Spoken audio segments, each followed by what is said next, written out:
So this is Henry Boyd. And Henry Boyd was born into slavery in 1802 until he was 18 years old, and he was apprenticed out to a cabinet maker in Kentucky.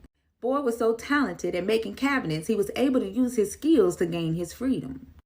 At the age of 24, he moved to Cincinnati, Ohio, which was a free state, but it bordered Kentucky, and they were not as welcoming to African Americans. So it was really hard for him to find a job. And anytime a white employee would hire him, they would end up backing down because their white employees would threaten to quit.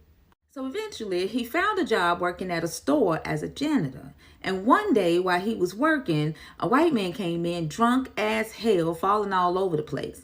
So Boyd wanted to protect his employer, and so he built something. Boyd invented the countertops at the store to create space between his employer and his customers. That way, if they came into the store all drunk, they had something to lean on. This is a replica of one of Henry Boyd's countertop designs.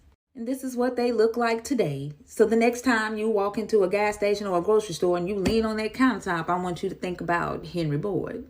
Well, Henry didn't stop there. His employer was so grateful for the new countertops that he allowed Henry to start being contracted out to different carpenters, where he earned enough money to buy his brother and his sister's freedom. He also earned enough money to build his own workshop, which he grew to 4 different locations. And at one of those workshops, he invented something else. Now, at these workshops, Boyd assembled bed frames. But he decided to design his own bed frames, and then he invented bed rails. Now, his bed rails made the beds more sturdy, and his bed frames made the mattresses fit more snug.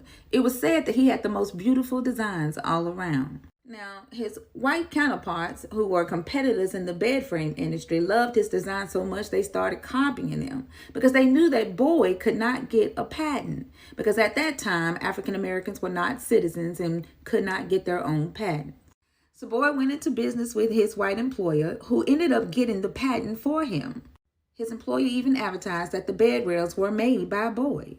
Well, that made his white competitors mad because they kept burning down his workshops, and eventually he became too high risk for insurance companies, and Boyd had to retire. After he retired, he became very active as a conductor on the Underground Railroad, and he built a room that could house 5 slaves. He became so popular that people thought his house was the first stop on the Underground Railroad instead of Levi Coffee.